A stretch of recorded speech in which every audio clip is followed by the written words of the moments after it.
Bonjour à tous. Alors j'ai un sujet que j'aimerais vraiment partager avec cette vidéo-là. C'est aussi la raison de ce lion-là. C'est un sujet, lorsqu'en février 2019, fin février pardon, 2019, j'ai vu Jésus comme je l'ai jamais vu. La veille, j'étais vraiment aux enfers du découragement, de la désillusion, du doute concernant sa personne. Ça m'était jamais arrivé aussi profondément depuis ma conversion en 2005. Euh, mais là, ça a été vraiment pour moi un moment de ma vie et de ma relation avec lui où j'avais besoin vital de le rencontrer d'une manière dont je l'avais encore jamais rencontré. Le lendemain, Jésus m'a vraiment fait grâce de le rencontrer. Une de ces paroles qu'il m'a dites n'est pas un sujet de fierté, mais plutôt un vrai sujet d'humilité pour moi, mais que je tiens à partager parce que je crois vraiment qu'on vit dans des saisons, dans une génération où tous les vents de doctrine peuvent tellement nous éloigner de la simplicité de Jésus-Christ. Et une de ces paroles pour moi a été malheureusement d'avoir quitté ce premier amour concernant Jésus. Et même si c'était si tendre, si affectueux, si profond, où je sentais mon être sondé de part en part, et avec aucune once de condamnation et d'accusation, et ces paroles étaient tranchantes. Et celle-ci de pouvoir me dire avec tout son amour, mais en même temps sa manière de pouvoir être terriblement tranchant, de pouvoir me dire que j'avais quitté mon premier amour. Et pour moi, ça a été un vrai réajustement dans ma relation avec Dieu, même concernant le Père et le Saint-Esprit, mais en particulier dans la place que je voulais offrir à Jésus comme mon bien-aimé, comme celui qui est au centre de ma relation avec le Dieu vivant, de celui qui est la nourriture même de cet amour, de cette relation amour, de cette romance avec lui. Et vous savez, lorsque Jésus, dans Jean 14, 6, il dit qu'il est le chemin, la vérité et la vie, vous avez déjà dû entendre parler, mais le mot vérité en grec est ateleia et veut aussi dire réalité. Jésus-Christ est la réalité de qui nous sommes aujourd'hui dans cette nouvelle création que nous sommes devenus en lui. Et lorsque, d'une manière subtile ou plus ou moins subtile d'ailleurs, nous éloignons de l'expérience et de la réalité de Jésus-Christ, de la centralité de Christ, de la personne de Jésus, de notre cœur absorbé par juste sa présence à travers le Saint-Esprit, mais aussi sa présence physique qui apparaissent parfois, on glisse peut-être subtilement et inconsciemment juste de la réalité simple, spontanée, de qui nous sommes en tant que nouvelle création en lui. Lorsqu'il nous dit de nous dévêtir du vieil homme et de revêtir le nouvel homme, je pense que j'en ai déjà parlé, mais se revêtir du nouvel homme en grec, c'est enduo, c'est littéralement couler au-dedans, descendre au-dedans afin de se revêtir. Et pour moi, vraiment, cette notion de descendre, et aussi cette pensée vraiment qui descend dans le cœur, mais plus simplement dit de ce repos de tout notre être, qui descend et qui rejoint l'œuvre parfaite de Jésus-Christ, la présence parfaite de Jésus, sa présence amoureuse, où plus on avance, plus nous sommes persuadés, convaincus, enracinés de son amour infaillible, de son regard amoureux, de son regard d'amant vis-à-vis de nous. Lorsque nous croisons son regard, lorsque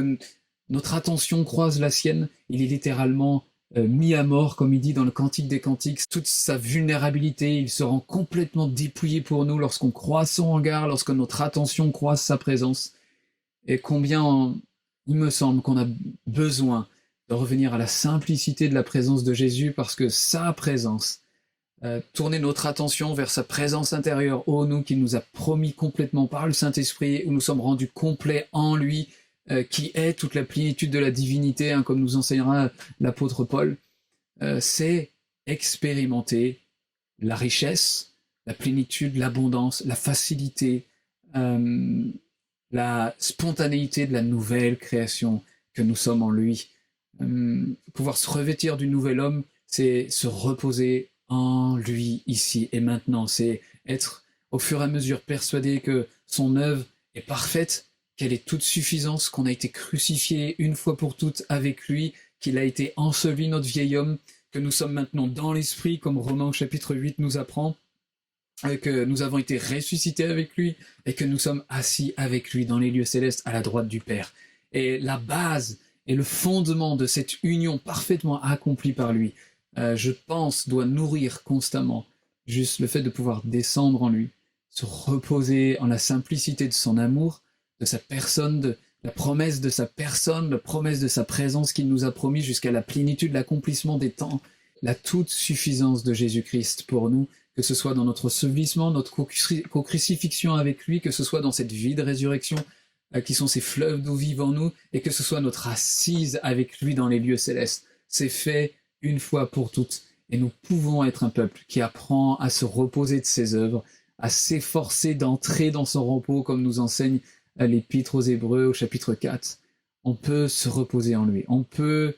dire et confesser avec notre bouche, c'est fait, je suis une nouvelle création en lui, les choses anciennes sont passées, 2 Corinthiens 5, 17. Voici, ça y est, je peux prendre le temps de contempler, toutes choses sont devenues nouvelles, je peux me reposer dans sa présence amoureuse, dans ses bras qui m'embrassent à chaque millième de seconde,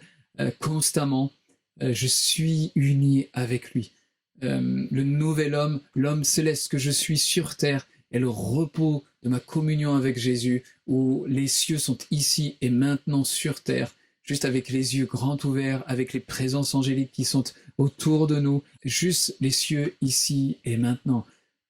simplement grâce, à cause et à travers la personne de Jésus-Christ. Et notre relation avec le Père, avec Abba, ses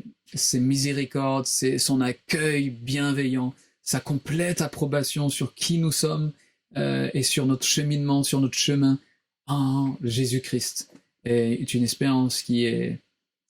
légère. Son joug est doux, son fardeau est léger, son joug, dira même, est délicieux. Son joug est délicieux. Alors venons à lui, reposons-nous parce que c'est le repos qu'il nous promet, et pas la fatigue religieuse, pas notre complexification de ce que nous aurions à faire ou des manières que nous aurons d'obtenir la justice ou l'innocence ou même la délivrance ou je ne sais quoi d'autre.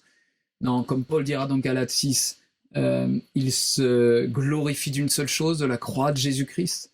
Il dira que le monde a été crucifié vis-à-vis de lui et que lui-même a été crucifié vis-à-vis du monde. Et les versets suivants, il dira que ce qui lui importe, c'est pas la circoncision, mais ce qui est puissant et efficace, c'est la nouvelle création. Si vous avez la possibilité de le lire dans la Passion Translation, Galates 6, la puissance transformatrice de la nouvelle création est ce qui compte maintenant pour moi, que dit l'apôtre Paul. Nous avons été crucifiés vis-à-vis du monde, nous avons été crucifiés en ce qui concerne même les réalités démoniaques, et les réalités démoniaques ont été crucifiées vis-à-vis de nous, pas qu'elles n'existent pas qu'elles ne peuvent pas nous oppresser, mais si nous comprenons le message de la croix et de la nouvelle création, alors nous avons besoin de nous reposer au fur et à mesure dans le repos, dans ce qui a été accompli, c'est-à-dire notre co-crucifixion, d'être enveloppé complètement dans la mort de Jésus-Christ, et d'être enveloppé complètement dans sa résurrection et dans son ascension en tant qu'un nouvel homme, où l'emprise démoniaque ne peut avoir aucune touche sur nos vies. Et on a tellement besoin de revenir au message simple, il me semble, de la confiance, du repos et de la persuasion, de la foi de qui nous sommes en Christ et qui il est en nous. Je vous bénis abondamment, j'espère que mon cœur était clair sur ce sujet-là. Relisez, si vous avez le temps, Galates 6, même Jean 4 avec la Samaritaine. Oh, Jésus, comme dira la Samaritaine, mais si tu réalisais le don que Dieu veut te donner et qui j'étais, Jésus est